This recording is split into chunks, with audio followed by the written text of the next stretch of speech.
Hey tout le monde, comment allez-vous? Je suis trop contente aujourd'hui de vous partager des conseils pour organiser sa rentrée et de cette manière ne pas se sentir perdu à un moment donné. Puisque qui dit rentrée dit nouveau départ, et que vous soyez en cours ou que vous soyez au boulot, eh bien cette année a été assez particulière et donc on a envie de reprendre de bonnes bases, même si c'est encore différent et c'est pas comme les autres années. On a envie de prendre ce mois de septembre comme un nouveau départ, ne pas se sentir débordé, se sentir bien et sentir que tout roule quoi, tout se passe bien.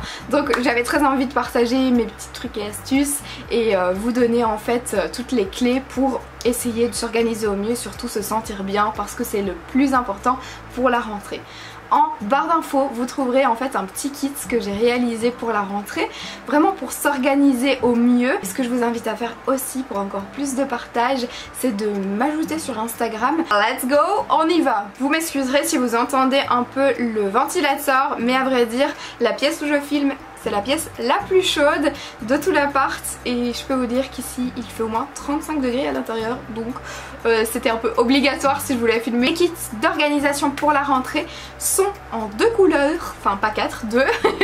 Du coup j'en ai réalisé un corail et un turquoise, à vous de choisir en l'imprimant, mais en tout cas moi je vais opter pour le corail, j'adore trop cette couleur. Mon tout premier conseil, c'est de reprendre le rythme petit à petit.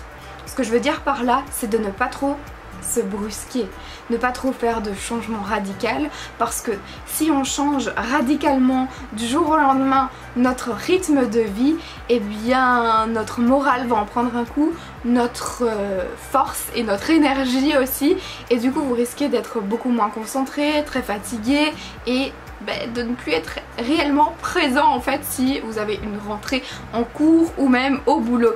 Donc moi je vous invite vraiment, c'est à prendre le rythme une bonne semaine avant. Si vous pouvez le faire bien avant c'est encore mieux, mais au moins 5 jours avant on va dire, de reprendre un rythme plus régulier, qui ressemble plus à votre routine lorsque vous travaillez, lorsque vous allez en cours, et petit à petit en douceur, pour ne pas faire de choc à notre cœur, à notre tête, à tout.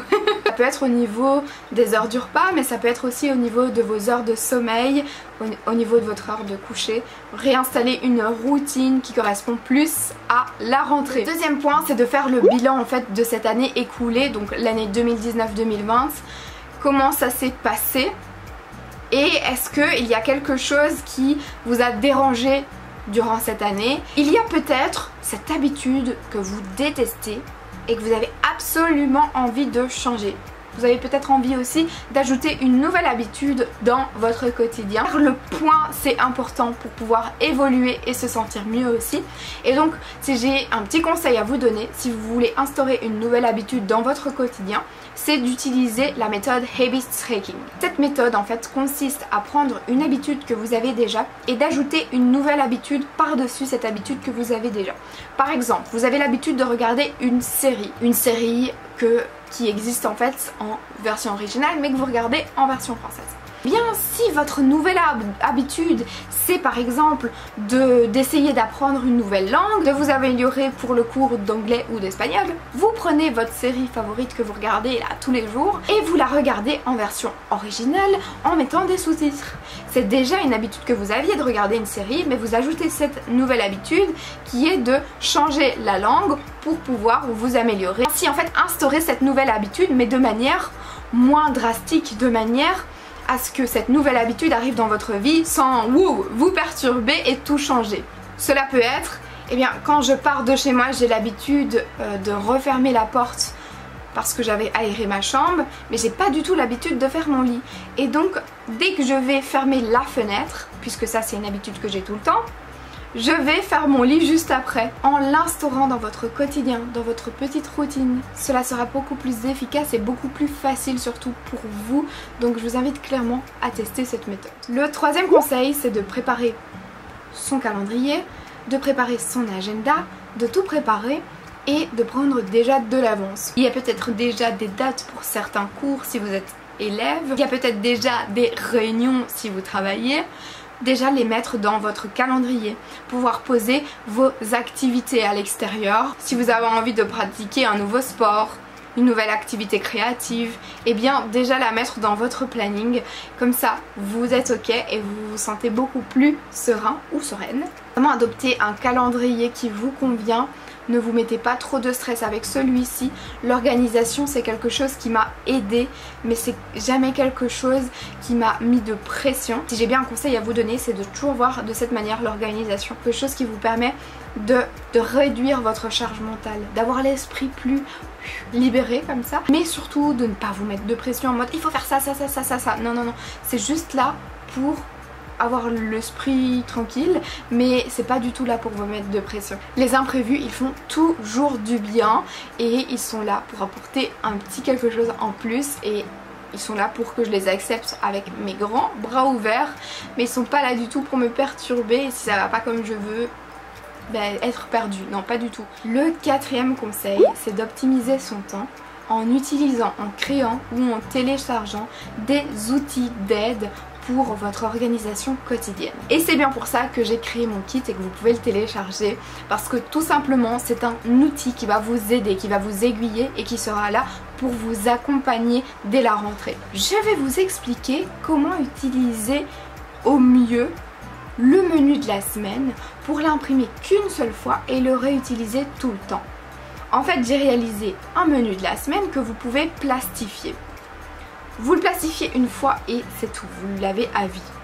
Et ensuite j'ai réalisé des petites étiquettes où vous allez pouvoir écrire plein de repas que vous réalisez au quotidien. Des spaghettis bolo, de la salade César, du risotto aux champignons. Vous avez certainement des petits plats comme ça que vous concoctez au quotidien. Vous les mettez sur ces étiquettes, vous plastifiez ces étiquettes et vous les découpez.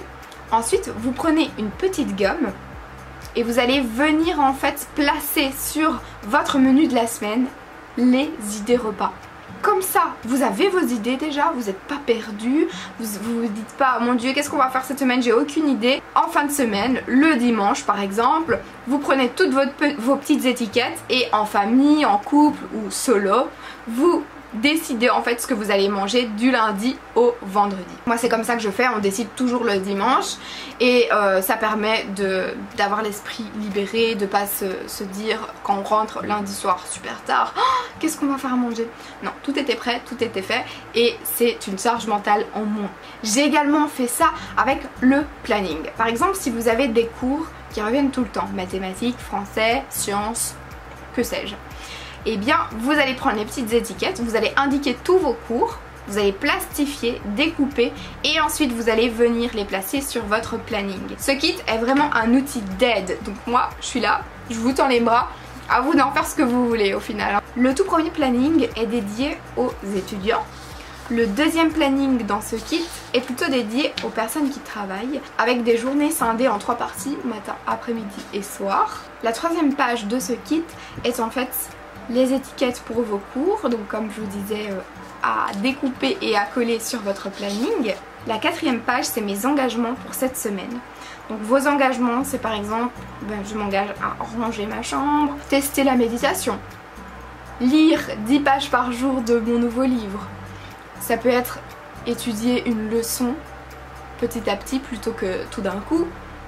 Ça, c'est selon vos envies, mais vous indiquez vos engagements juste sur les petits pointillés et du lundi au vendredi vous faites un suivi, vous mettez un V, vous mettez une croix, vous faites comme vous le souhaitez, mais c'est pour faire un suivi de tout ce que vous avez envie de réaliser à chaque semaine. Encore une fois, vous pouvez plastifier cette feuille et ensuite en fait vous pouvez utiliser un marqueur qui s'efface sur tableau blanc, ça fonctionne très bien aussi. Une auto-évaluation, c'est pour tout ce que vous souhaitez, que ce soit un sujet, vos engagements ou vos matières. Il y a une fiche à prendre, si vous êtes encore en cours, ça peut être cool de mettre ça à chaque début de vos cours. A contrario, si vous avez un job mais que vous voulez continuer d'apprendre plein de choses et vous renseigner, cultiver, vous pouvez également imprimer cette feuille, la plastifier, la mettre sur votre réfrigérateur et vous faire un suivi en fait tous les jours de ce que je connais, ce que je veux apprendre et ce que j'ai appris. Par exemple, vous mettez l'espagnol.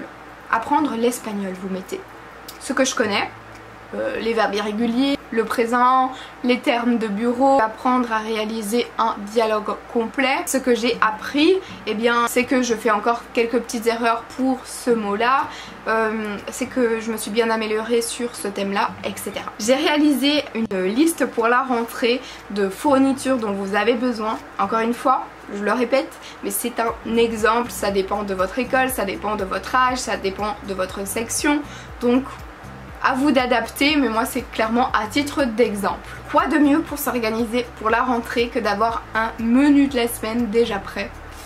Ça c'est le top. Donc moi je vous parlais d'outils qui vous aident à vous organiser comme ceux que je vous ai présentés, mais l'un des prochains conseils c'est d'essayer en fait de prendre de l'avance sur des petits trucs, par exemple mettre les tasses de café sur la table, comme ça quand vous vous levez c'est déjà prêt.